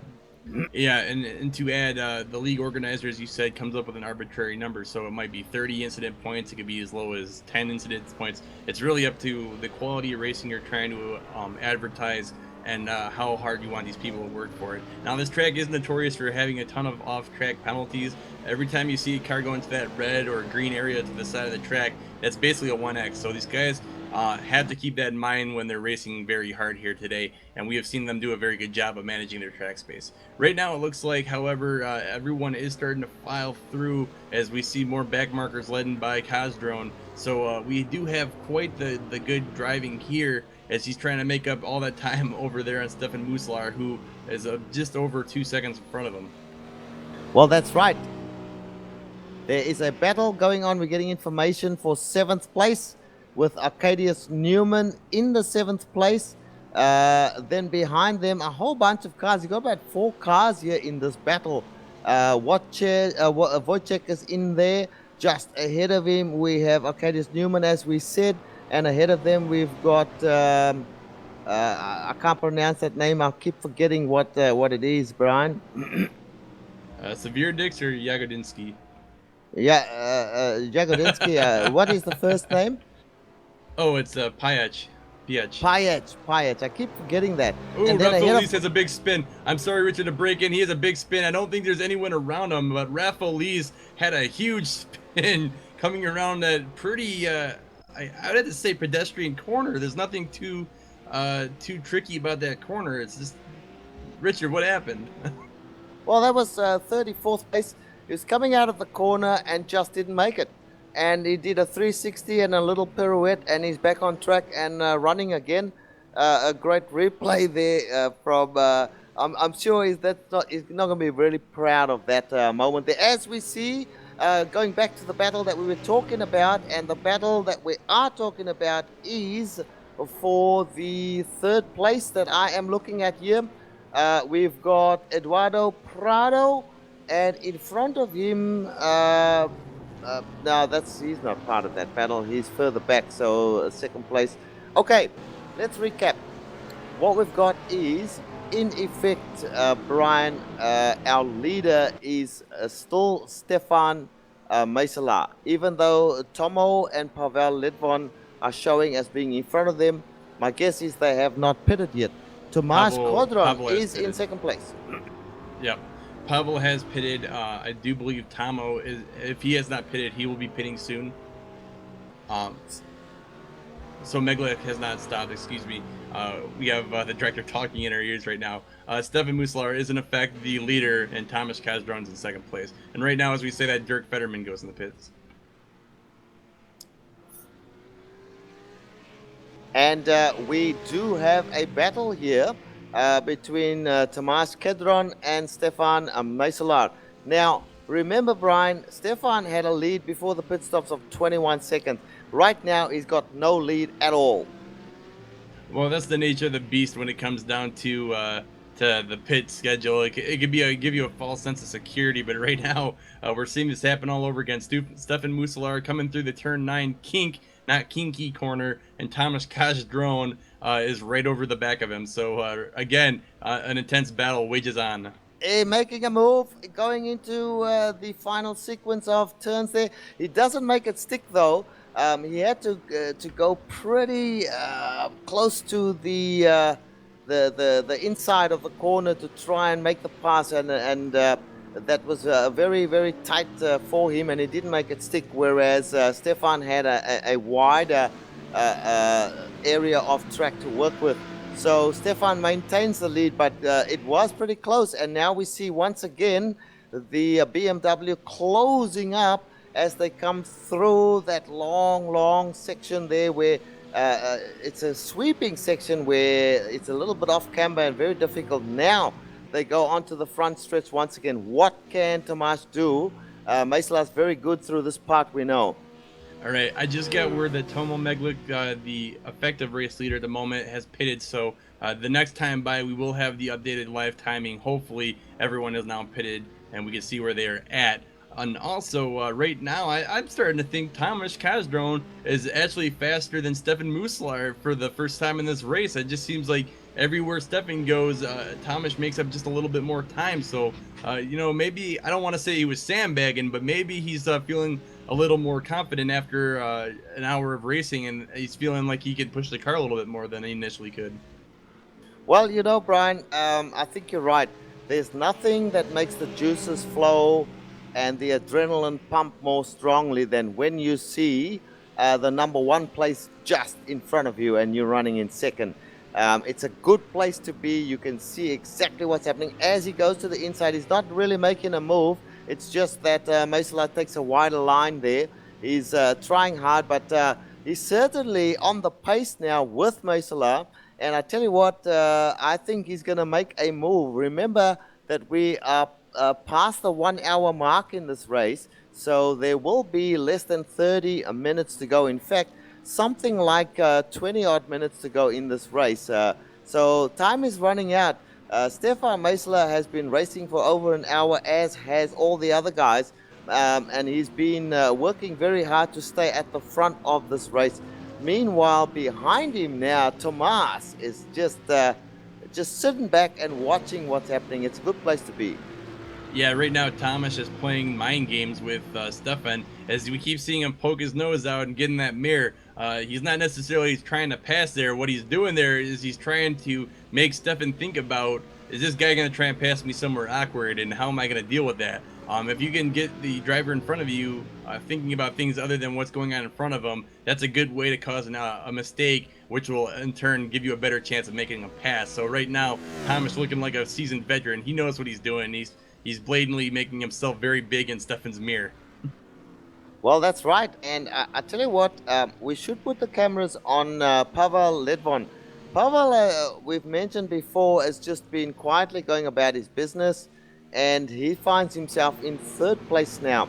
It looks to me also that Tomo Meglic has come out in fourth place at this point in time, Brian. So he's made up some of those times that he's lost in the pit stop cycle. Yeah, and now that we're talking about Pavel here, it's worth mentioning that when he went into the pits, I believe he was in 5th place. He came out now in 3rd place, so somewhere along the lines, he either picked up the pace or he found open track apart from where all the battles are, and he has just been running lap after lap. Right now, currently, he's about 6.5 seconds behind Stefan Muselaar, but right now showing a ton of pace. And look at that, I mean, he's about 12 seconds ahead of Tomo, who had a very good run at the beginning of the race. So Pavel, I think he's also having a quiet race like you said, but it's a very good race indeed. Yeah, I think one of the losers in the pit stop cycle was Eduardo Prado. If you remember, I think he was running in 3rd place or 4th place before the pit stops. Currently now in 5th place, but 24 seconds back. And we're getting some information. We want to stay with this battle here. We have a information. Yes, Jagodrinsky on the back of Prado. So this is a battle happening here. And just behind him, once again, we've got Wojciech. So here is a battle happening here, Brian.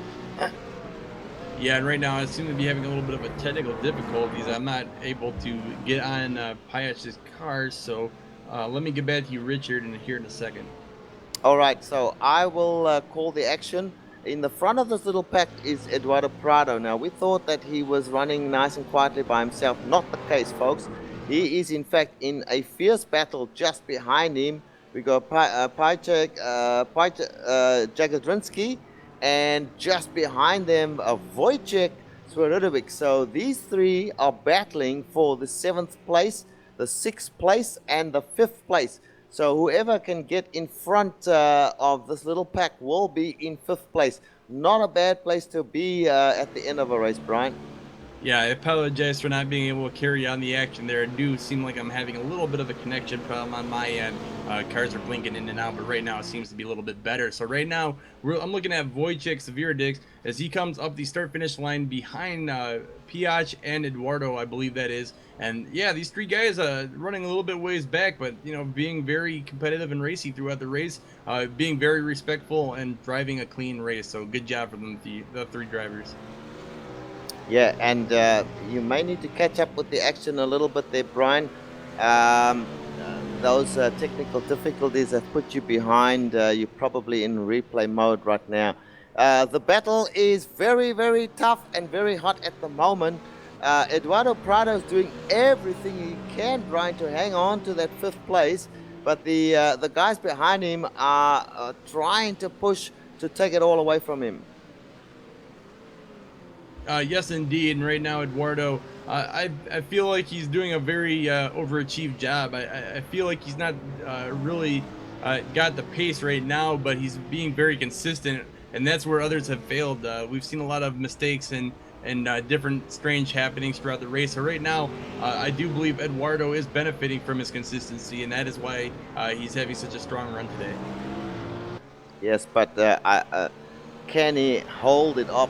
Can he hold on to that position to the end of the race is what I'm wondering, because the two guys behind him, which is Jagodzinski and Swiatek, these guys are right on the same pace. If he makes one little mistake, one bobble, he will lose both 2 positions possibly. So he has got to keep it all together, as do the other two. But it's always better to be behind somebody, to be chasing somebody, than to be in front trying to hang on to the position. So he's doing a great job at this point in time, but the question is, can he hang on?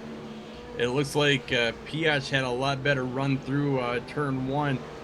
Unfortunately, because he had all the extra speed going through the corner, he had to slow down just a little bit coming out of the corner to not hit Eduardo in front of him. But right now, I think Piach is ready to make a pass. He's just waiting for the right time, as we see him all over the back of Eduardo, not giving him any chance to breathe here. I think he's flexing his muscles very well in that BMW as he's chasing down in that yellow and black McLaren. Yeah, I tell you what, that it's the worst place to be in when you see somebody breathing down your back bumper like that. You're never quite sure when they're going to poke their nose out. As he closes right up, takes a wider line. Whoa, Prado, he gets away, and Jagodrinsky made a little bobble there, lost a little bit of time. Where is Swiatek? He's right behind Jagodzinski now. So the battle is on here for the sixth place indeed, Brian. And so it's not going to be a good situation now. Hopefully they do get side by side, as I believe Swiatek did not have any chance to get through. He's going to back off and let Piach go back once again. He had the room to make the inside move, but I guess he did not want to risk it. So right now, Piach is going to go back there and get another chance at Eduardo. I did notice, though, that is the same mistake he made in turn 1. He had so much extra speed going through the corner, he had to slam on the brakes to not hit Eduardo, and that's what caused the bobble. So I think he should really reconsider his passing technique and try and get him on the long straights rather than in and out of these tight corners. Yeah, but do have a heart. These guys are racing hard. They've been racing for an hour and 13 minutes, nearly an hour and a quarter. So not that much time left in the race. I think Wojciech was pretty wise there. It was getting a bit hairy, and he backed out of it. So he's dropped off just a little bit. No doubt he might catch up again. But the battle is definitely with Piach Jagosinski and Eduardo Prado. Eduardo's been doing what I think is a fantastic job of staying ahead as we see them close up once again, and there's a back marker in front of them. This could be tight. Oh, so the back marker got through, got out of the way, so they were able to get through, but that did give Piach a little bit more time to get right back up on the bumper as we see a mistake from Eduardo. Is he going to hold on to that position? I don't know. Piach had to slow down a significant amount as they're going to come down into turn 10. Hopefully we can see a pass in the next couple of seconds here, as it just seems like poor Piach, every time he has a run, he has to slam on the brakes not to hit Eduardo. That has to be frustrating. Yeah, He's got to find another line, but we're getting information that the action is at the front once again. So Stefan Meisela still leading this race, folks. He's done an absolutely marvelous job, but we have Tomas Kozdron right behind him. Here is a battle here, and this is the battle for the #1 place, uno numero. Always interesting to hear an Aussie say that particular term, but right now Stefan Muslar is looking very racy as we come around the last corner. Does have a good, right as I say, a good exit. Bobble. Oh my God, Thomas also makes the same mistake. They both bobble, and now they're going to be drag racing to see who can get the most traction and power down as we go up this long hill in turn 1. Yeah, and they've got a few back markers in front of them, and as we've seen in other situations, that it could get a little dicey when they get up in amongst the back markers. But it looks like Kozdron has lost a little time to Meisela. We will return to this battle. Let's go back to the Piach and Prado battle and see what's happening there, Brian.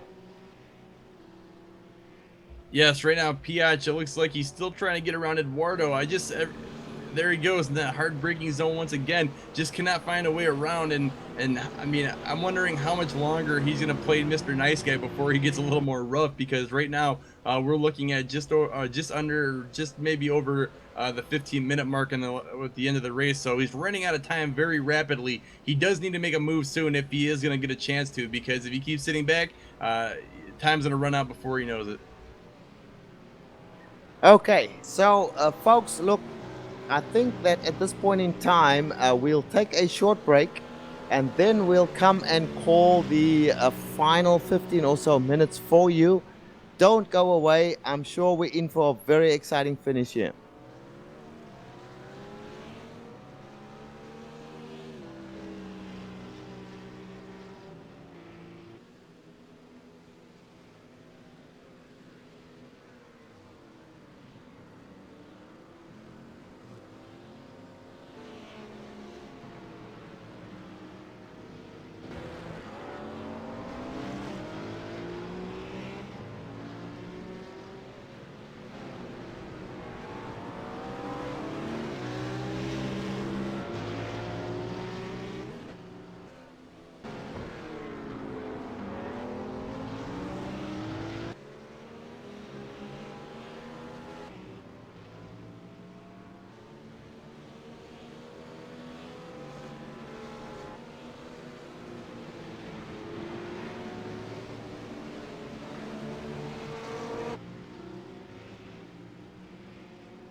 Welcome back to this broadcast, GSRC broadcasting the SimRacing.pl fun event presented by Virtual Race Simulators.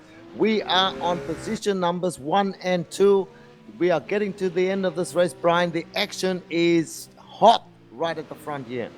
That's right, Richard. We have around 10 or 11 minutes left in the race before that white flag flies, and right now we're looking at Thomas Kosdron as he has not let go of Stefan Muslar at all during this race, as we see Stefan go a little bit defensive there. Kosdron's going to try and make it on the inside for the next couple of corners, but it looks like Stefan does have a good distance. So right now, Stefan's going to hold on to the lead.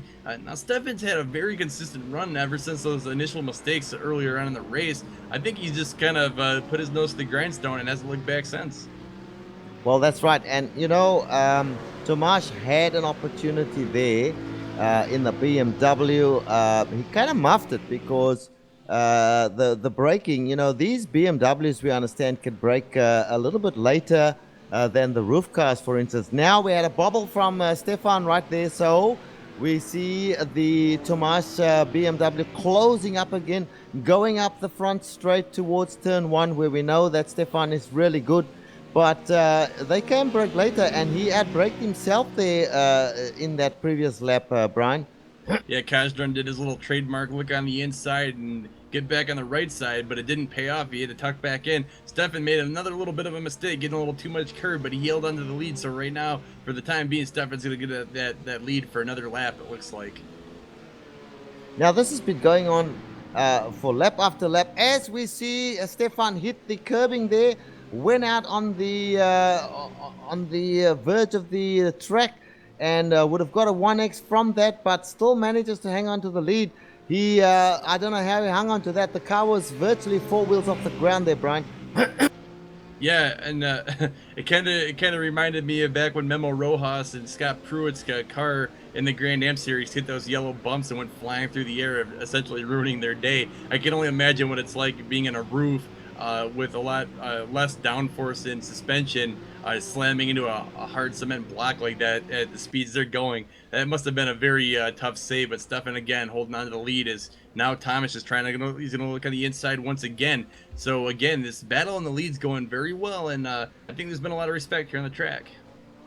And let's go back to the other battle that we know has been going on for quite some time, and that's the 5th place of Eduardo Prado, with Piach right behind him now. Piach has tried everything that he can, Brian, to make a move. As we see, Eduardo just went a little defensive there. He has not been able to take away the position. He's tried. Piach got it.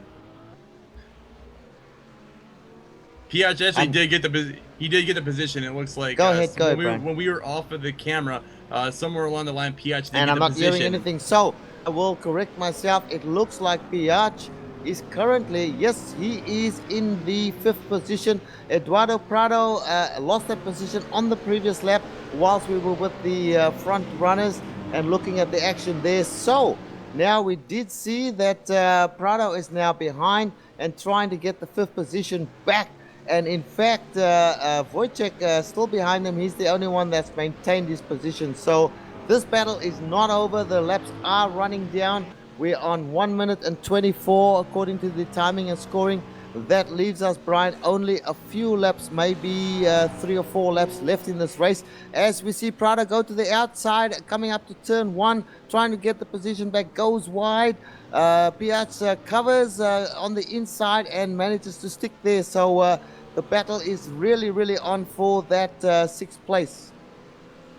Yeah, can you hear me now, Richard? And I think Brian must be having some technical difficulties because I am not hearing from him at the moment. So I will run you through what is happening at the moment. So Stefan?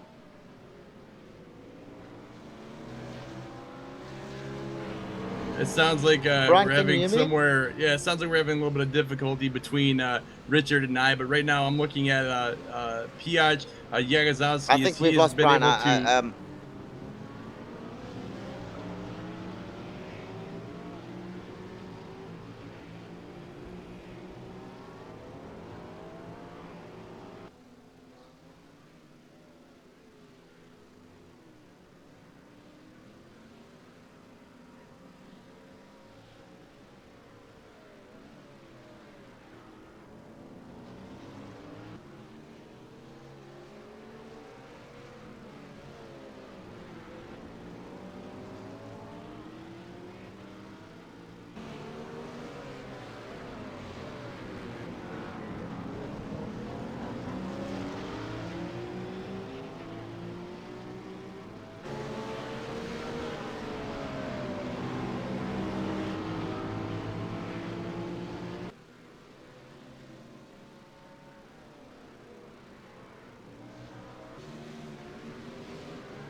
We are back, folks, and we are getting to the end of this race. So without further ado, Brian, let's get into the action. We are currently with Eduardo Prado, who is battling to get onto the 5th place. In front of him, as we see some too wide action going on there, Brian.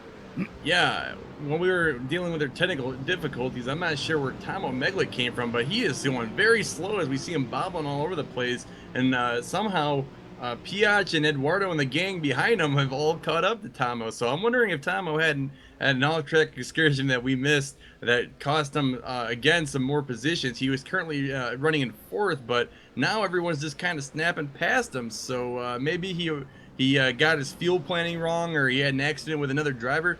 He could be on the fuel saver mode. There's so many factors that we could go into. It's hard to say exactly what happened to cost him so much time. Well, Tomo is in 4th place, and behind him now we see them battling. Well, here we are. Prado is right on the back of Meglick, and he looks like he's going to take that position from him at any moment. Meanwhile, just in front of them, the car in front of Meglick is in fact Piach. He's streaking away at this point in time. Very little time in this race, possibly only 2 laps left in this race, Brian. It's all down to the wire right now. Yeah, something I do believe is wrong with Tomo. He has been falling back for a while now. It is worth mentioning that the front 2 cars, Stefan and Tomasz, are about 2 seconds apart. So the battle we're watching right now with Piach is the one that we want to look at, as Eduardo's now trying to find a way around Meglick. And having little success at the time, but it's not that he's not running fast. I'm just very confused about how Tomo started so strong, and now he is so far back, getting caught up in this battle with Eduardo and Wojciech and Piach.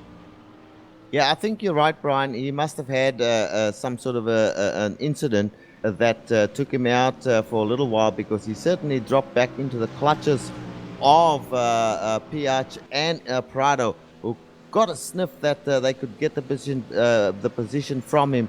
But it seems like he's caught back up, and he's currently running some, he's running properly and decently once again. But now he's got to try and catch Piach in front of him.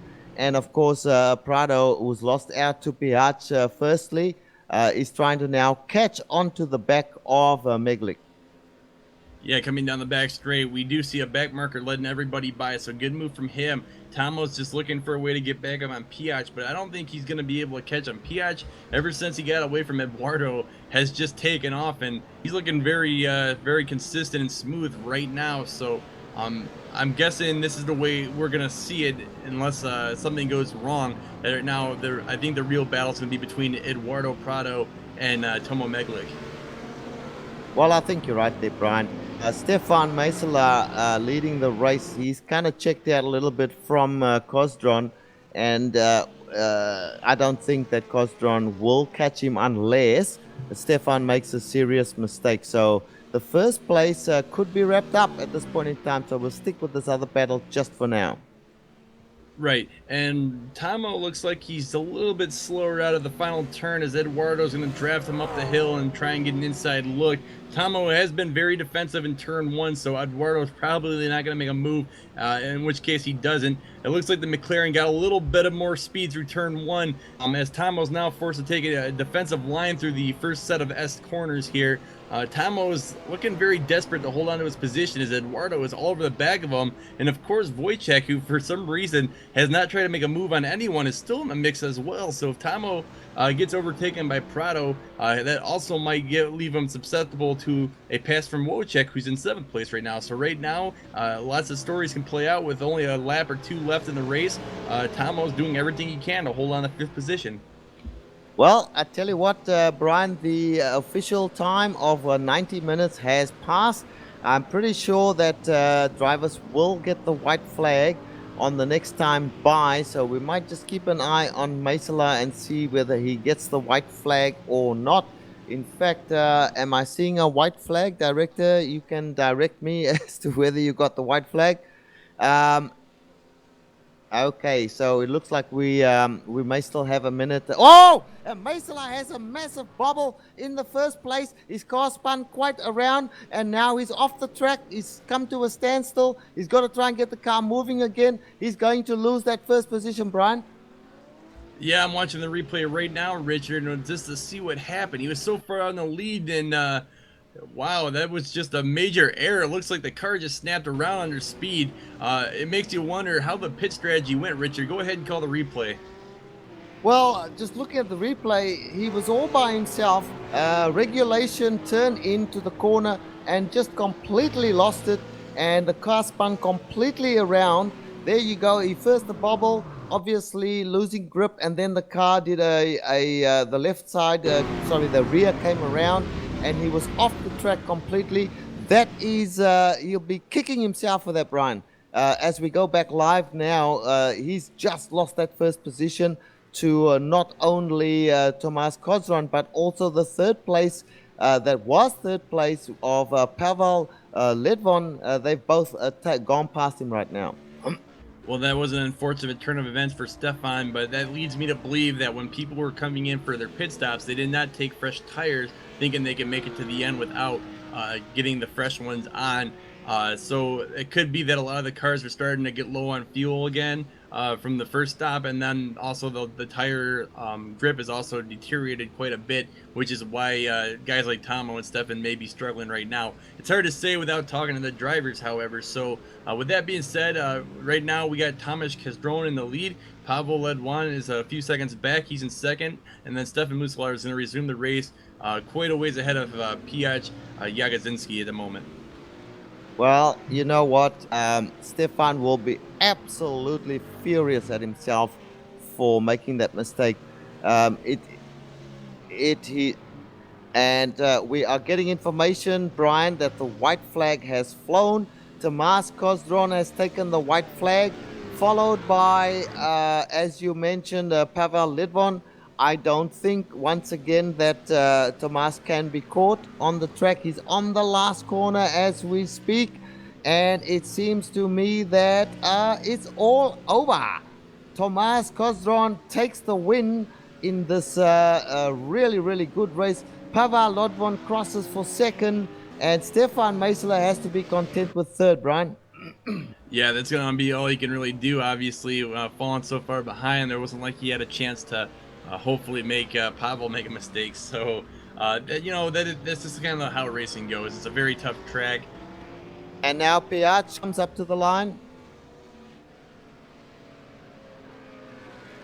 Dear, oh dear, we are getting information that there's been a reshuffle for Stefan Masela. I'm still showing him in third place as we do see the others finishing.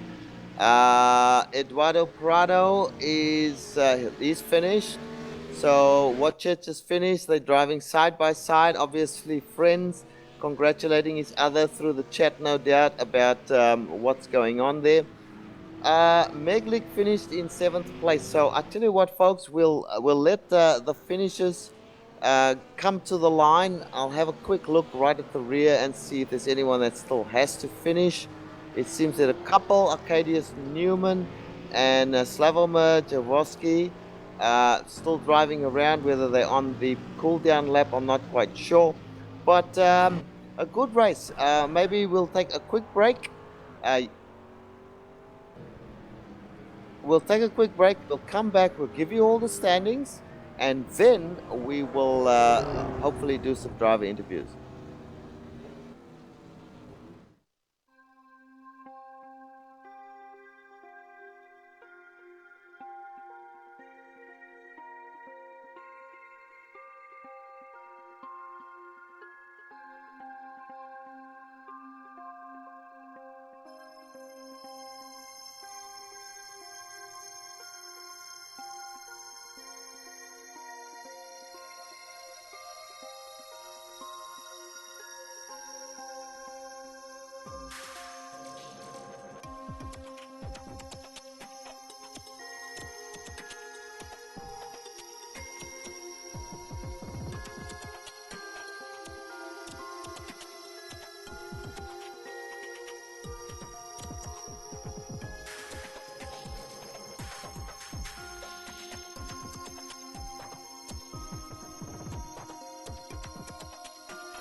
Welcome back, folks, to the SimRacing.pl fun event presented by Virtual Race Simulators. Well, we saw a fantastic race. I think there were some battles certainly for the first place, Brian, and then of course there was that battle for around about fifth place, which went on and on, lap after lap. But we do have the full results for you now. Or these are a little unofficial. There may be changes by the organizers. We shall find out later. But right now, Brian, take us through the top 10. Surely, Richard. Thomas Casdron takes the win today. Very good drive by him. His consistency paid off, and now he's staying on top of the podium. Pavel Ledvan comes in second. Third place is Stefan Muslar after the giant spin, but he did a good job to recover it and come in third place on the podium. In fourth, we have Pajec Jagodzinski. In fifth, we have Eduardo Prado. In sixth, we got Wojciech Severovics. In seventh, we have Tomo Meglik. Eighth, we have Jan Neseleski. Ninth, we have David Huju. 10th, we have Dirk Federman. And in 11th place, Marcin Martina. Then Vitz Salomon in 12th place. 13th place, Robert Jakubowski. In 14th place, Arkadiusz Newman. 15th place, Slavomir Jaworski. In 16th place, Marcin Malinowski. In 17th place, Konrad Kaminski. 18th place, Sebastian Satorski. In 19th place, Lucas Wojcik. And in 20th place, Nicholas Bretemark. In 21st place, we got Filip Malinovsky. In 22nd, we got the event organizer, Robert Pagorni. In 23rd, we have Frank Louis. In 24th, we had Grzegorz Opolka. In 25th, we have Marek Shipsik. In 26th, we have Tomek Weber. In 27th, we have Grzegorz Baborowski. In 28th, we have Presmik Banchik. 29th, we have Thomas Koweov. And then 30th, we have Shaiman Tavish. And in 31st place, and we are talking about 7 laps down right now, we have Jaroslav Gashwa. In 32nd place, Maciej Nimzik. In 33rd place, Darius Zemecki. In 34th place, Rafael Lees. In 35th place, Tom Katowski. 36th place, Bartosz Roskevich. In 37th place, Maciej Meiser. In 38th place, Robert Flazinski. 39th place, Christian Nalipa. And in 40th place, Derek Lipke. Now, those are the 40 starters. Some did not finish, obviously, Brian. But before we start looking at the interviews, your impressions of this race. I thought it was a great race. Yeah, it was a great race today, and it's funny. We learned a lot about the track, the cars, the drivers, how to say their last names, and of course, we probably butchered those too. But it was a good time altogether, and we really do hope that in the future, Robert Pagorni can come to us again, so we can call another great race, especially at a very challenging track like this, Circuit of the Americas. Excellent stuff. We do have Wojciech available for an interview. So I'll have a chat with Wojciech. Wojciech, I know you from the Grand Touring Cup. First race every Tuesday morning, that used to be you. Yes, hi doing everybody. Yeah, it was a while since I drove Mazda Miata. I switched definitely to the GT3 cars and skip Barber most of the time. Yeah. Look, a great race. We watched you lap after lap chasing down Eduardo Prado and Jagozinski there. It seemed like you were just driving within yourself, not trying to force anything or trying to make a pass on them, just happy to sit back there in sixth place. Yeah, unfortunately, I didn't really have any more speed to try to attack them. I was hanging in there, but yeah, I didn't have much to take a look. The only chance I could take when they were making mistakes, but yeah, they weren't too many of them. So that's about it. Yeah. Well, you were driving in the roof. The Stefan Meisela was also driving in the roof. He was running up at the top of the field for most of the race. So certainly the roof car has got what it takes to challenge these the BMWs and the McLarens. Oh yeah, definitely. Stefan proved that you can win this race with the roof. I wasn't too happy personally with my setup. I think I was overheating my tires because instead of laps getting better, if I started pushing it, actually the time laps were dropping off towards the ends of the stint. And with less fuel, I suppose I should be a little bit quicker. So I probably had the wrong setup for this race. Okay. Well, look, sixth place in a 40-car field, that's something to be really proud of. We thought that this was a great race to call, and certainly there was a lot of action, particularly in the group that you were in, and also up the front. There was a fierce battle for first place, which you probably didn't see. But we congratulate you, Wojciech, on a sixth place. Hopefully, we will see you in some more of these races and be able to call your name up near the front. Yes, thank you very much, and I'll hope you see you again soon. Cheers. Thank you. Thank you for talking to us. Well, we now have Robert. And Hello. I'll get you, Brian, to start chatting with Robert. Hey, Robert, how are you doing today? Yeah, hi guys. Yeah, I'm fine. Thanks. Thank you very much. Yeah, it seemed like we had a huge field today, 40 cars, and we had a ton of close battles throughout the race. How was traffic today? Yeah, I'm happy to see so many drivers. I was trying to organize as many roofs and McLarens for today's race. I knew BMWs is going to be quite popular, so I'm pretty happy with that. And the traffic was pretty good. Yeah. Well, I don't know a lot of these drivers, being from the Dutch-Polish area of iRacing, and I haven't really raced with them. Is this what you typically expect from this region, or is this what you expected from the racing as far as the quality and the competition and things like that? To be honest, we have really good drivers. Some of them are like racing for many years. I know we are not like we are not that on a big stage like we, you know, they race in different series, so they're not, you know, quite visible in like on a like world scene. Right. Well, you know, everyone has their strong points, so I guess the next question would be: is this a car that you feel particularly comfortable in, or do you prefer driving something else? It, that McLaren, actually I choose that car just to actually, you know, increase the spaces on McLaren in a race. But mainly I used to race Lotus 79. This is actually I'm like a beginner in GT3 series. I spent like 5 seasons in Lotus 79. And, you know, so I'm still trying to learn GT3 cars. Another great driver transitioning over to sports car for a fun race. It's always good to hear. Final question today for you there, Robert. Do you have any other big events planned in the future that you might want to kind of leak out to us, or do you have anything else not planned at the moment?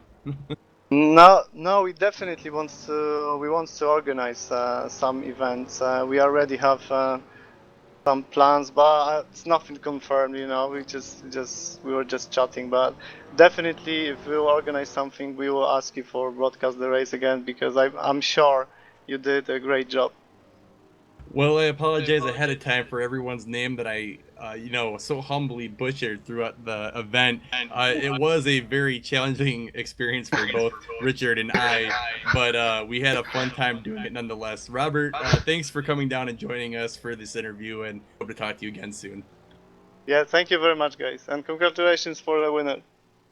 Yes, congratulations, Tomasz. Well, Brian, you know, it's funny. We've got a guy from South Africa who moved over to Australia, and a guy from America calling all the action from a whole bunch of great European drivers. So it's not too, you know, it's not too difficult to understand that we would have some problems with the names. But, you know, I thought that at the beginning of the broadcast that it would be a fierce battle, and that eventually would you know, spread out and become a processional thing. But that wasn't the case in this race at all. Yeah, you know, I totally agree with you, Richard. I'm looking at my my racing notes here at the beginning of the race, and I believe it was Pavel Ledvan that was a finalist in the GT Academy of Poland, and he actually did go to Silverstone, and that's a pretty big achievement for anybody that's part of the sim racing scene, knows all about the GT Academy. And also we had Tom Omeglic, who is a pro driver, so that's two very fast drivers that I expected more out of, that just had so many misfortunes set them back in the race. And then all these guys I've never heard of before, like Tomasz Kazdron and Piotr Jagodzinski, you know, they put on a great show, and it was very fun to call. I feel like this was the most satisfying race we've done in a while. Absolutely, and I'm hoping that if they have another event planned, that they will come and talk to us, because I had a lot of fun calling this one. Well, we are coming to the end of the broadcast right now, so it is of course appropriate for us to thank all the people that help us make this thing possible. So firstly, we want to thank SimRacing.pl and Robert Podgoni, who organized the race. We also want to thank their sponsor, Virtual Race Simulators.pl. Together, these guys have given us a great spectacle to watch today. As usual, we thank iRacing.com, XSplit, Twitch TV, Audio Technica, Behringer, and Ava Media for providing the software and hardware that we use for these broadcasts. Also, thanks to the team today, Ayrton, Brian, and myself, and of course our director, Kevin Brown. Great job, guys. Apart from some of the little technical difficulties we had with my with my headphones. If you would like to find out more about us, GSRC, our website is globalsimracingchannel.com.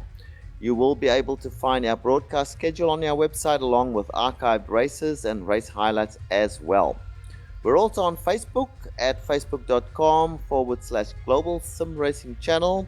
and you can tweet us at GSR Channel. Special thank you to people who make music for us. Eric Ekholm provides us with some really great music that we use throughout the broadcast. You will find it not only here on GSRC, but also in TV commercials and movie trailers, even on iTunes and Spotify. If you do like the music, drop a line to Eric and tell him where you heard it. He is at Eric Ekholm. So the upcoming broadcasts for this GSRC will be Sunday the 25th. In a few hours time we will have the Indianapolis 500 replica from the Northwest Majors Club. Next Wednesday the 28th we will have a race in the American Sim Racing Series, and that'll be an oval race at Dover. And on Friday the 30th of May we will have another oval race on the Talladega Super Speedway, being put on by the Super Speedway group. So some upcoming broadcasts for you to be aware of. But that's the end of our race, and until we see you again, race hard, race safely, and we'll see you on the track.